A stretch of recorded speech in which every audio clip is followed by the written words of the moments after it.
You're listening to Radio VR with me, Juliet.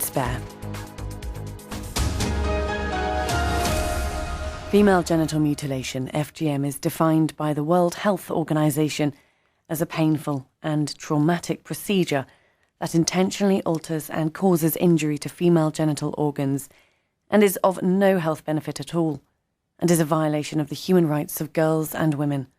According to figures from UNICEF, there are currently over 125 million girls worldwide living with the physical and psychological consequences of FGM.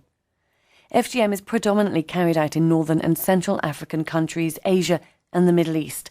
In Somalia, 98% of women and girls are cut. In Britain, FGM was made illegal in 2005. Perpetrators, including parents who allow their children to be mutilated, can be sentenced to up to 14 years in jail. It's also illegal for parents or relatives to take a young girl back to her home country to be mutilated. But despite the practice being illegal and a punishable crime, the report, An Unpunished Crime, warned that the number of girls at risk in England and Wales of becoming victims of FGM has trebled from 20,000 to 65,000. Ending FGM has become a global campaign, and the UK is to host its first Girls' Summit in London, which aims to combine domestic and international efforts to end FGM and early forced marriage and eradicate them within a generation. The Prime Minister, David Cameron, has said FGM is an appalling, brutal practice that should have no place in Britain.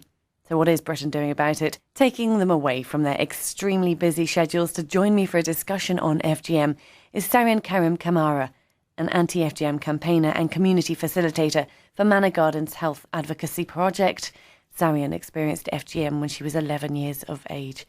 And Layla Hussein, anti-FGM campaigner, psychotherapist, co-founder of Daughters of Eve, Howard's Haven and Dahlia's Project. Layla was 7 years old when she underwent FGM. Quite a big question to start with, but Layla, how would you sum up the last 11 years of campaigning? Oh, wow. It's coming up to 12, actually. This campaign is the same age as my own daughter, because that's when I got involved in the campaign in the first place.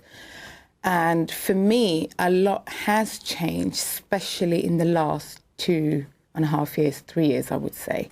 And I think the media really played a great role in this, specifically the Evening Standards, who kicked off a campaign where they were questioning why, for the past 20 to 30 years, we've ignored these girls, well, we've let down these girls and put them at risk by not making sure whatever multi-agency guidelines we'd had in place were not even practiced.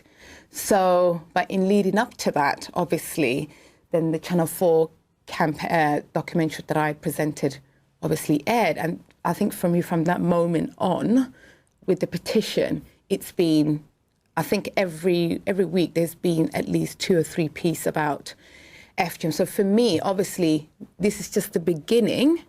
But the fact that we're talking about it is a big step. And the fact that our Prime Minister will be hosting the Girls' Summit sends out a really strong message. Yes, FGM is a universal issue, but it's not something that's happening out there in a village somewhere in Africa. Mm-hmm. But what our campaign has mainly been about, this is happening to British girls. Just 2 days ago, I got an email from a young woman who watched the documentary that said to me, I had FGM done when I was 11 here in London. I just could never tell anyone about it.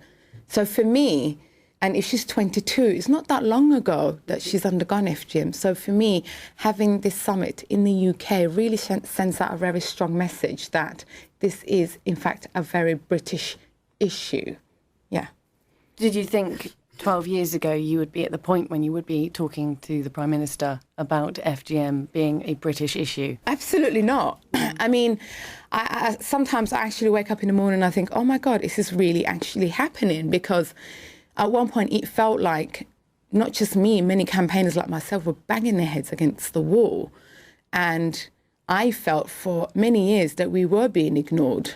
And I think that's really what I was saying all along. And sometimes that can make you feel quite isolated. And I think in Britain, we tiptoe around a lot of issues. I've been told there's no way in hell you're going to get a politician to talk about FGM. There's no way in hell you're going to get men to talk about FGM. 12 years later, a Prime Minister, who's a man, is actually hosting a summit. So it wasn't an easy process, and obviously we need to also pay tribute to the women before me, like Efwa Dokunu, Shamsaderi, who fought tirelessly late 70s, early 80s to really, talk about this issue here in the UK. So they just kind of gave us a push, and we took it to another level. And I think the fact that the survivors at the forefront, it's really why this campaign has reached at this point. Because we can talk about FGM all day, every day, and read about it. But when you hear the stories, when you put someone or the child into this subject, I think it hits home with a lot of people. And I think that's what's happened. I think a lot of the reporting of FGM has been taking stories from survivors, which is important to get people to listen initially. And they are harrowing. Layla, without going through what you'd gone through, again, having to tell me your story again, have you found sharing that story difficult over the last, say, 3 years when you've had more dealings with the media? And now, is there a point you want to think, we don't need to talk about FGM in this way anymore. We need to talk about the future. Us survivors have their own journey. I remember when I first spoke out, I needed to, not for the campaign, I needed to speak for myself, because I've noticed while being involved in the campaign that a lot of people have this assumption a girl with a London accent has never gone through FGM. So I felt I needed to say something. And the moment I spoke out, many girls like myself started to speak out. So I believe me telling my story was one of the most powerful things I've ever did for myself and for the campaign. I don't think I would be sitting here right now if I didn't tell my story.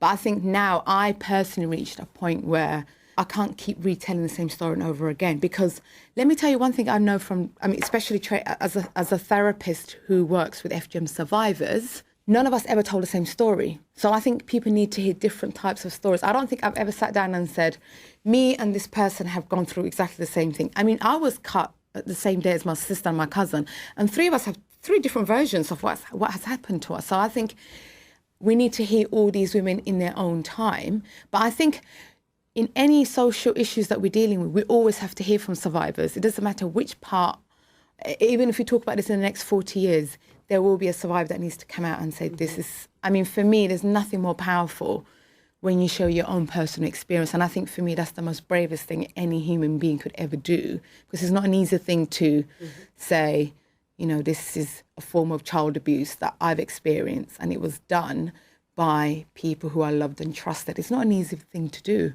But for me to be okay with it, I had to go through therapy. It wasn't an easy process, and I think that's why I ended up training as a therapist at the end, because it really saved my life and helped me deal with this campaign in the way it is today. And I obviously meet women like Sarian, I speak out, then there was a ripple effect, I felt. Would you say you found it easier talking about your story and your survival story in a therapeutic way? At first, it wasn't easy, just like Layla just said, until you hear other people talk. That's when you know that, so you can talk about these things. Because the community where I'm from Sierra Leone, it's a taboo. It's not like in Somali where it's just the cutting. It's different from communities to communities. And for my country, the cutting is just the beginning of a very long journey, which the girl or the young woman have to go into, because it's like transformation from a girl to a womanhood. There are lots of ceremony you have to go through. So the cutting is just like the beginning. So it's shocking. And you cannot talk about these issues. So when I came to this country, I've been talking about this ever since in Africa, but nobody will listen to me because every other girl's been through it. Every other woman's been through it. It's a norm, where I'm from. So it was strange for me to come to England and find out that other women are different from myself. That was a shock. And at first, I would not speak out when I find out that I'm different.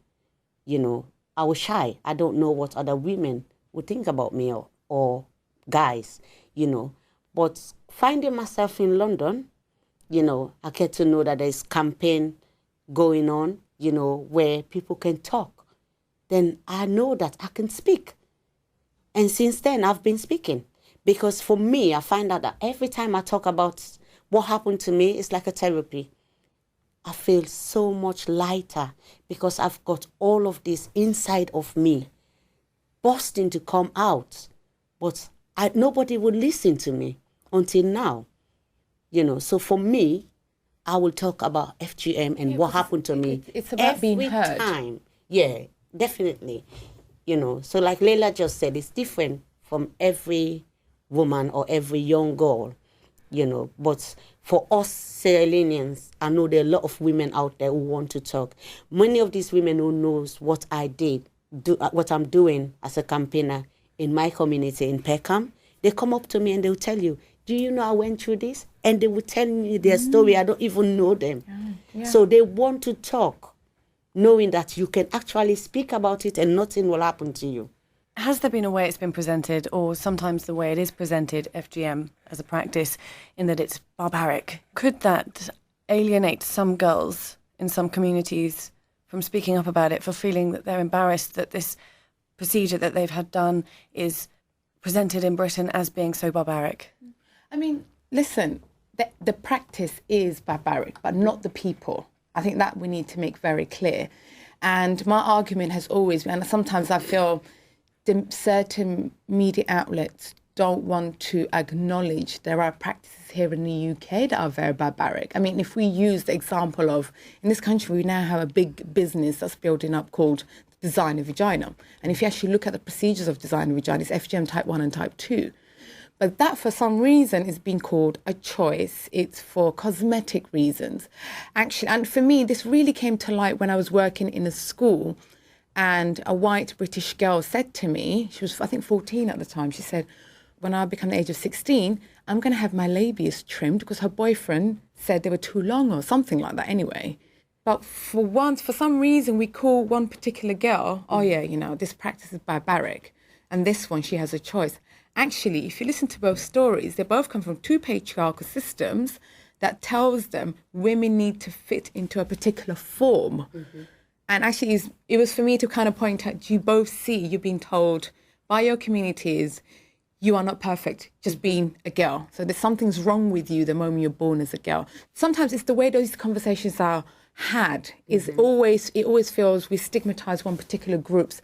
And sometimes we are at the receiving end of this. Because I'm Somali, people feel, oh my gosh, she's speaking for all Somalis. I'm not speaking for all Somalis or Africans. I'm speaking for Layla and Layla only. But what about the white English girl who feels she's been pressured into having designer vagina done? Who's going to speak for her? So for me, it's always been, actually, all women are being told. The moment you're born as a girl, you're being told you need a look a certain way, or parts of your body need to be trimmed off to fit into society. That's the conversations we need to be having and saying, actually, wait a minute, women, let's wake up. We're all under attack as far as I'm concerned. So until we have it in that kind of context, we're always going to be in this discussion of, oh God, it's these barbaric people, you know, and that's not necessarily, that's not the case at all. And another misconception here, people think that every woman or every girl who's been through FGM must have HIV or some kind of deadly disease. It's not like that for most women, you know, it's not like that at all. Because for some people who come from a very, you know, wealthy or background where the family are educated, they're privileged, you know, going through FGM, it's not like how I went to FGM. Some of them went to FGM in a very clean environment, they've not been used with the same blade to cut, you know, things like that. They've been prepared properly. So it's not like it's a more because you approach. Yes, you know what I mean? Yeah. Like in my situation, it wasn't like that. All of us were cut with the same blade.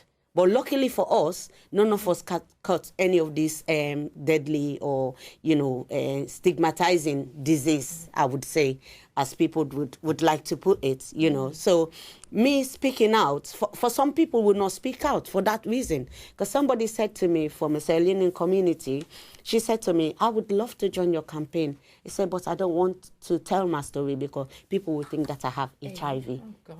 You know, she said that to me. She said, because people think once you've been through, I've read around this area, that once you've been through, someone who's been through FGM have HIV, hepatitis B, all of these kind of diseases. And I told her it's not like that, but it's in your own time, you know, so. What you've highlighted then are the misconceptions and a lot of the way that is presented in the media. Absolutely, yeah. But also the need for more practical and psychological support for girls living in Britain who are dealing with the consequences of FGM, and perhaps the psychological aspect of this isn't realised yet. Mm-hmm. Oh, absolutely. I think we focused a lot more on the physical effects. I mean, I can't believe I'm going to say this, but I was actually quite lucky. I didn't have the worst type of FGM. So because of that as well, I got stigmatized for it, because I was told by other women, well, Layla, how can you talk about FGM because you haven't had the worst type? And actually, I was a girl who would black out every time I had a smear test. Mm-hmm. It was because my body was experiencing flashbacks. So I think most practitioners have forgotten to deal with the psychological scars that women have to live with. Mm-hmm. And for me, this is why I've been pushing for the therapy. I mean, that's why I trained as a therapist, because for me, it was my therapist that made a lot of sense to me. Mm-hmm. You know, you're going through this, you've experienced this, you feel like this because this, and to me, that really made sense. And weirdly enough, after therapy, I don't black out anymore. Mm-hmm. But somehow my practice nurse didn't pick up on this, mm-hmm. my midwife didn't pick up on this, my GP didn't pick up. They just left me and let me go home. They gave me water every time I blacked out and sent me home. Nobody questioned it. And for me, when I trained as a therapist, it really was my goal to set up a specialist service. And that's why I've set up the Dahlia Project, is specifically to look at the psychological needs of FGM survivors. And what we found is, and people have said to us for years, oh, no one's going to use this. So we are on a waiting list. Do you know why? Because we are the only counselling service in the whole of Europe. Mm. There is no other place for the women to go for psychological help, especially with the recent profiling. It brings up a lot of flashbacks for the women. Just seeing a news piece on a newspaper or on TV can trigger that off. And the constant emails that we get through the Dahlia Project or Twitter or Facebook, it's just women seeking out, you know, because no one's ever said to them, this affects you psychologically and these are the symptoms. Once you gave them, these are the symptoms that you might feel if you've gone for FGM. It was just like, oh, okay, I can relate to this. Mm-hmm. So that's an area that hasn't been touched on, or those of us who have are not getting the appropriate support. We can't, Funnily, Layla, just yesterday in Peckham, I was talking to a group of women, you know, like I just said, people will stop me in the market to discuss FGM, and I'll stand there. We'll discuss FGM. One of the ladies said to me, Sarian, well, for us, it's too late. So why all the big fuss? That's how she put it. She said, why all the big fuss? We've been caught. I understand you're trying to save all these other girls, but I'm not going to initiate my daughters. So why don't you guys stop all this campaigning now? And I said to her, we cannot stop because we need to support women like yourself, like myself. She said, how do you mean? I said, well, there's something called psychological stress or trauma. She said, how? And so I have to explain to her. She said, how can you help me? And I said to her, some of us don't know the problems we're having. We cannot link them to FGM. So you need somebody who can actually help you join the dots together. You know, so I kind of tell her, I said, like, when a girl has been through FGM, let's say from a young age, they don't know they've been to FGM. And if they have issues, they would not know that it's linked to FGM. So they need support. I said, how many girls are out there who knows that they're having problems, but they cannot link it to FGM because they don't even know what is FGM in the first place? Yeah. I said, when they turn 25, they have to do senior tests. If they've been sewn up, how are they going to gain access to this kind of service? I said, so we need to speak so that people can come out. People can seek for help, you know. So, funnily, you just said that, and it's out there. It's a very basic practical link for a woman. Mm-hmm. Oh, absolutely. And I think anyone who's ever been through any form of trauma will need they will experience psychological effects. Definitely. But the fact that this has been left out, which is quite, again, is like, it feels like another battle that I personally taken on. Mm-hmm. Yes, we can reopen we do have clinics where the women can have their defibrillation. Yes. But that doesn't mean she's going to be fine. Mm-hmm. I still have women who would say, I've been defibrillated 10 years ago, but I'm freaking out every time I'm urinating. I can't stand having sex. It's really painful because it's here that we're dealing with. It's the psychological effects that we still haven't dealt with. And I think for me, that's the next phase. I know for me, that's the next phase of my work. It's really to make that linkage and remind practitioners, that they need another form of support, not just defibrillating that scar. Very true. Yeah. It's the Very, psychological very true. approach It to is the a psychological practical approach. solution. It is. Do you think mandatory reporting of abuse will actually help end FGM? Or, as you say, the focus needs to be actually on the psychological response to female genital mutilation? For me, you need to use all aspects. I mean, as campaigners and as survivors ourselves, our number one priority is prevention. Yes. And to prevent, we need to educate. And at times we need to use the law, because that's what the law is there for in the first place, and just exercise it. I think I remember in the inquiry, what came up was, and I remember Keith Vaz asking health professionals, if somebody got stabbed, what would you do? And they said, report it. So when someone's organ's missing, why are you so reluctant not to report it? And sometimes report it doesn't necessarily mean that someone's going to be taken to prison. What that would do actually is make sure if a woman walked into an A&E today and they discovered she had FGM done, for me, reporting doesn't necessarily mean she's going to prison or somebody in her family is going to go to prison. It means she will get the right support, she'll be referred to the right agencies. So that's what it means. So reporting doesn't. So, but sometimes and we've had parents who said, well, I might not have FGM type 3 done, but I might be doing type 1 because it's my religion. As a practitioner, I have to report that. Of course. I'm not going to tiptoe. And this is the problem we've had in Britain. Because culturally, yes, I mean, the reason my parents moved in, and I love living in Britain till now, is because we are very respectful of people's cultures and beliefs. Great. But somehow we've crossed this boundary where children are being abused, and somehow we stayed silent to it because the word culture is being thrown around, which is absolutely not. It's abuse and full stop. So I think for me, as professionals, they just need to do their jobs as far as I'm concerned. But obviously for them to do their job, they need to get the appropriate training. We can't expect a nurse just to get an email tomorrow saying, start reporting on FGM cases when she's never even heard of the word FGM before. So education's part of it. Exercising the law, existing laws, it's part of it. Supporting the survivors is part of it. So you can't pick one, or you can't pick and choose one. It has to be all. I mean, the UK has one of the best multi-agency guidelines. It's just not mandatory. This is what I've been singing about. It's not. We've got one of the best ones. Just implement it. That's it, full stop. For me, I would have been very happy if someone would say to me, what happened to you many years ago? I've had 4 girls in this country.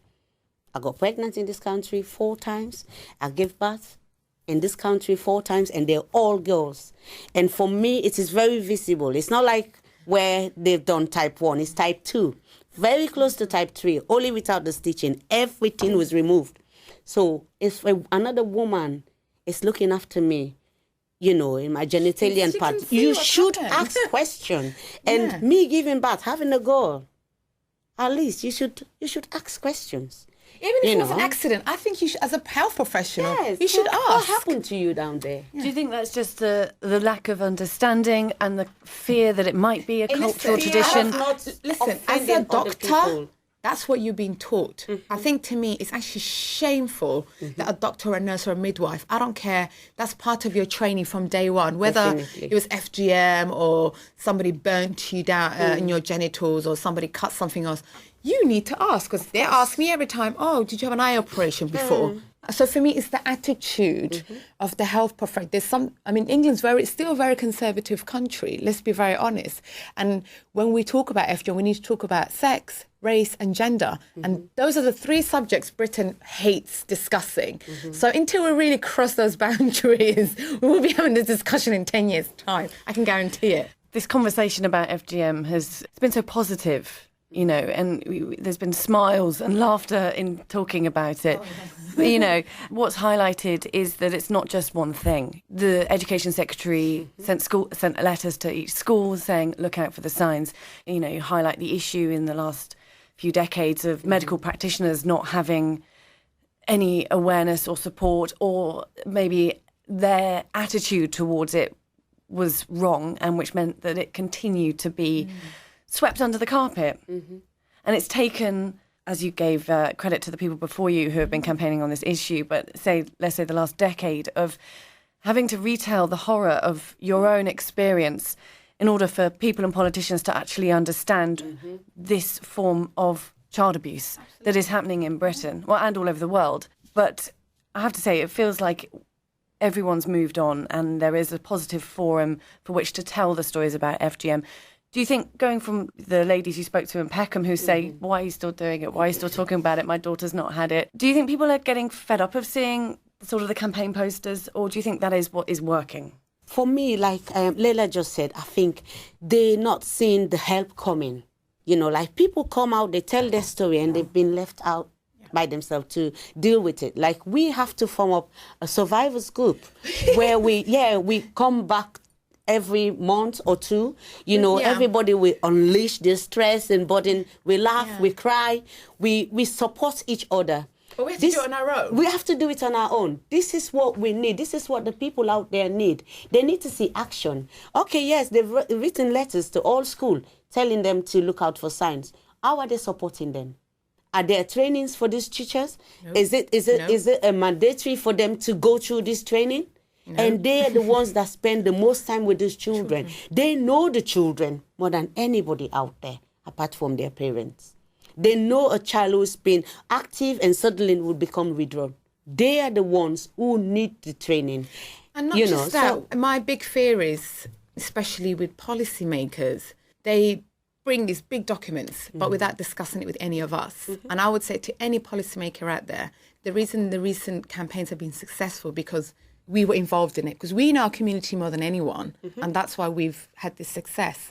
So when you writing up documents or anything around putting out policies out there, sit down with us just for a couple of hours. We might point out a couple of things that maybe you might be wasting your money and time on a particular area that you might even not need to. Very true. So all we ask is actually just sit with us. You know we exist. Sit with us and consult with us, because we are the professionals who are doing this work. We need to be recognised as professionals who are trying to end this campaign. We're not just women running around telling their stories. We are the women who are in the communities. Let me tell you, whatever comes out of the summit, good or bad, we are going to get battered for it. If something bad happens, the community, our own communities are not going to go after David Cameron. They're going to come after us. And it's already happened a couple of times where documents and statements were made by different, policymakers. What happens? I get a phone call. We get hate tweets from people. I didn't even know these documents even existed. But because we are kind of the face in our own communities, it's like, oh, well, Sarian and Layla must have been behind this thing. We're like, no, we didn't actually know. So sometimes the politicians making certain decision puts us at risk. So talk to us, and because you need to safeguard us as well. Because don't put me at risk just because you forgot to have a discussion with me.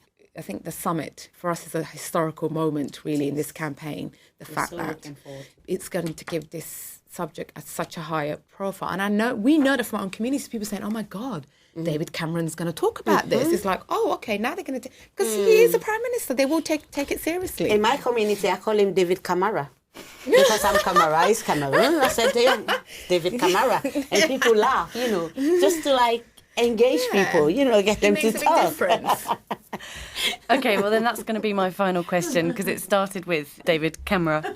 What would you say to him? I would say to him, we already have multi-agency guidelines in place. Just make sure it's mandatory. That's really all I ask. I promise you, the moment that happens, I'm stepping down as a campaigner, because for me, then that's embedded in the system. That's all I'm asking. So just make sure every nurse, every midwife, anyone who works with women and children has the mandatory training around FGM, and full stop. That's all I'm asking. For me, I want to say we really appreciate them. Putting together this summit is a good thing, but it's just the beginning of a very long journey. So thank you. And we would like to invite him for tea to our survivors group if he wants to come. Oh, we'll love that. On that note, I'm going to have to end the discussion. Thank you so much to Sarian Karim Kamara and Layla Hussein. Thank you for your time and your company, talking so positively about campaigning to end FGM within a generation.